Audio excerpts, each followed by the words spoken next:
زه خوشحاله یم چې دغه اعلان وکړم چې اوس دغه څېړنې کولی شي چې د څېړنو خلاصې چې په پټو محکمو کې دایره شوي یا د دروازو شاته محکمو کې دایره شوي دي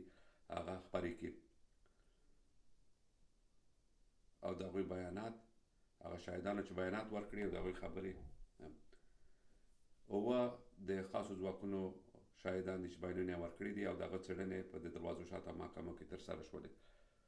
او هلته هغه ټول کسان هغه ټول مربوطه خلک او ډلې موجود وو په محکمه کې چې دوی خپل بیانات ورکړل دوی راغلل او دوی شواهد ورکړل او هغه تشویشونه چې دوی په هغه وخت کې څرګند کړي په 2011 کې او د هغې په نتیجه کې دوی خپل معلومات ورکړل د هغه عملونو په باره کې چې د خاصو ځواکونو د خوا شوي وو په افغانستان کې د عملیاتو په ترڅ کې چې په هغې کې تورونه دي چې دوی غیر قانوني عملونه ترسره کړي هر هغه شاید دغه محکمې ته حاضر شو او هغه خبرې خپلې وکړلې هغه خبرې چې الیور ګلاسکو څارنوال صاحب هم د څېړنو په سر کې یادې کړې وې د دوی دغه خبرې د تړلو دروازو شاته محکمو کې واورېدل شوې د ملي امنیت په خاطر باندې او د دوی د خپل تحفظ او د هویت د پټ ساتلو په خاطر باندې او په دې کې نورې ګټې هم د دغه رقم محکمې دایرولو یو دا چې دوی خپل ځان محفوظ ګڼلو او په ازاده توګه خپلې خبرې راته وکړی شولی او بل دا چې ما دوی ته اطمینان ورکړلو چې دوی په دې یوه محفوظه او پرامنه توګه باندې خپل شواهد راکړي او دوی باید هېڅ ډار ونه لري د دوی اصلي هویت او د دوی اصلي نومونه واورېدل شول او د دوی نه دا خبرې مخامخ واورېدل شولې وکیلانو هم خپل سوالونه ترېنه وکړل او معلومات یې ترېنه واخیستل دا یو عامه څېړنې دي دا ډېره ضروري ده چې دغسې شواهد او ثبوتونه رامنځته شي چې عامه خلک پرې خبر شي خو ملي امنیت یا د شاهدانو هویت ته کوم نقصان یا ضرر ونه رسېږي نو په دې خاطر لکه څنګه چې ما په اول کې په 30 د جنوري باندې د 2024 کال څرګنده کړې وه چې د دغه پټو محکمو ټول ثبوتونه او شواهد به بیا په عامه توګه خپرېږي د هغې خلاصې او د هغې معلومات به بیا خپرېږي او ډېر په پام او په توجه سره دغه خلاصې جوړې شوي دي او کومه خاصه خبره پکې نه ده هغه شوې هغه تشویشونه چې وزارت دفاع لرل یا دولت لرل یا شاهدان لرل هغه په نظر کې نیول شوي دي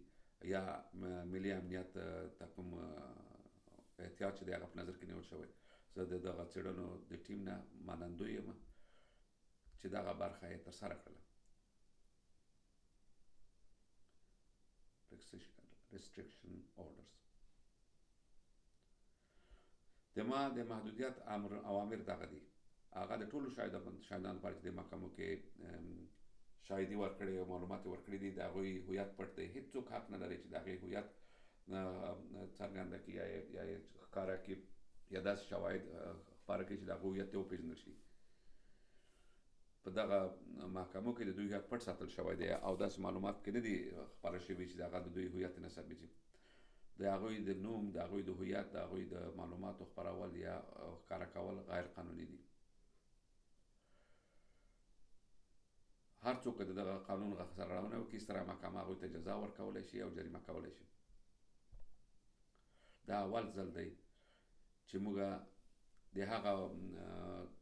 پټو محکمو معلومات خپروو چې مخکې ترسره شوي زه پوهېږم چې د برطانیې د خاصو ځواکونو په هکله معلومات خپرول به د بعضو خلکو دپاره د نارامۍ باعث وګرځي هغوی به پرې خفه شي خو موږ ټولو خلکو ته اطمینان ورکوو چې دا ډېرو خلکو ډېر په احتیاط سره ډېر په زحمت سره دغه کار ترسره کړی دی چې دغه معلومات په ډېر محفوظه توګه خپاره شي خصوصا هغه خلاصې چې موږ خپرې کړي دي هغه د شاهدانو او د وزارت دفاع د توافق نه وروسته خپرې شوي دي او یا داسې حالت کې چې د ملي امنیت ته متوجه ګواښ ټول په نظر کې نیول شوی دی یعنی مطلب چې ملي امنیت ته کوم ګواښ متوجه نشي د ما وظیفه دا ده چې ډېر جدي تورونه د جدي تورونه وڅېړم او د هغې په اړه باندې معلومات ترلاسه کړم. دا د ما وظیفه ده. اول دا چې آیا په افغانستان کې په رښتیا غیر قانوني وژنې شوي د خاصو ځواکونو د خوا د برټانوي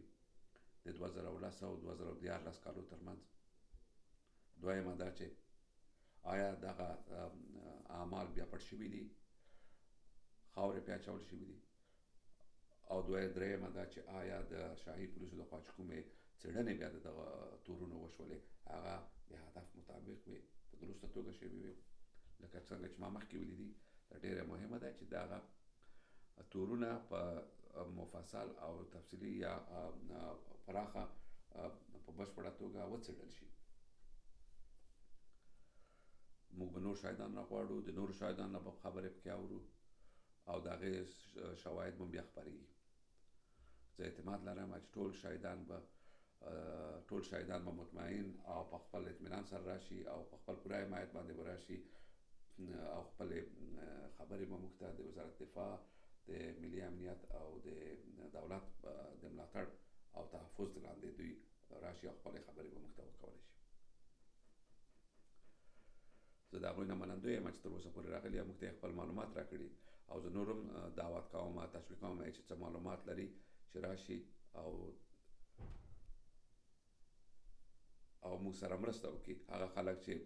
بهبودي مرستې ته ضرورت لري، تحفظ ته ضرورت لري، کولی شي چې وزارت دفاع سره تماس ونیسي یا د مربوطه ادارو سره او هغه کومک چې دوی ته مهیا دی هغه ترلاسه کړي. Call for information. زه غږ کوم چې هغه غوښتنه چې موږ د معلوماتو کړې ده هغه ترسره شي. زه هر چا ته دعوت ورکوم چې هر څه قسمه معلومات لرئ، معلومات ورسره وي د دغه مربوط، که هغه هر څومره وړه وي، هر څومره لږ وي او د دوی په ګمان باندې د دغه څېړنو مربوط وي، نو زه ورته غوښتنه کوم چې د دغه څېړنو د ټیم سره رابطه ونیسي او په هغه مسؤونه محفوظه ذریعو باندې چې دوی ته واضح شوي دي خپل معلومات زموږ سره شریک کړي. آینده یا راتلونکې محکمې نو څېړنې روانې دي او نورې محکمې به دایریږي او په هغې کې به نور شواهد راغوښتل کېږي. په راتلونکې محکمه کې د پخوانی د پولیسو مشر چې هغه څېړنې کړې وي هغه به راغوښتل کېږي او د هغه نه به شواهد وړاندې کېږي. هغه راپور هم په دې هکله لیکلی دی او هغه راپور به بیا خپرېږي چې کله یې وخت راورسېږي.